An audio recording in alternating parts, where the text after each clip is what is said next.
Hi viewers, మనం వచ్చేసి 7వ తరగతి వృధా చేయటము అనేటువంటిది గద్య భాగము తమిళనాడు గవర్నమెంట్ తెలుగు చూస్తూ ఉన్నాము.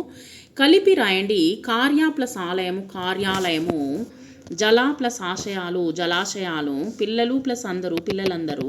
గోడ మీద అతికించినటువంటి పోస్టర్లను గురించి తెలపండి. గోడ మీద అతికించినటువంటి పోస్టర్లు విద్యుత్తుకు సంబంధించినటువంటి వివరాలు ఉన్నాయి. విద్యుత్తును పొదుపు చేయడాన్ని రాసి ఉన్నాయి. తమిళనాడులోని 2 థర్మల్ పవర్ స్టేషన్ గురించి చెప్పండి. తమిళనాడులో నెయ్వేలి, తూత్తుకుడి మొదలగు పవర్ స్టేషన్లు ఉన్నాయన్నమాట. విద్యుత్తును ఎలా పొదుపు చేయాలి? విద్యుత్తును ఈ విధంగా పొదుపు చేయాలి.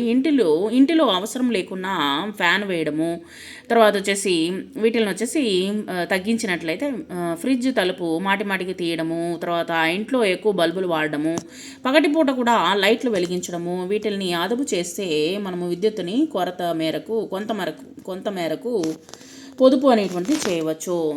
దేని వలన విద్యుత్ కోత జరుగుతుంది? విద్యుత్తును ఉత్పత్తి చేయడానికి నీటిని వినియోగిస్తూ ఉన్నారు.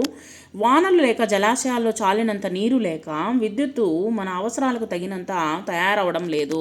అందువలన విద్యుత్ కొరత అనేటువంటిది జరుగుతుంది.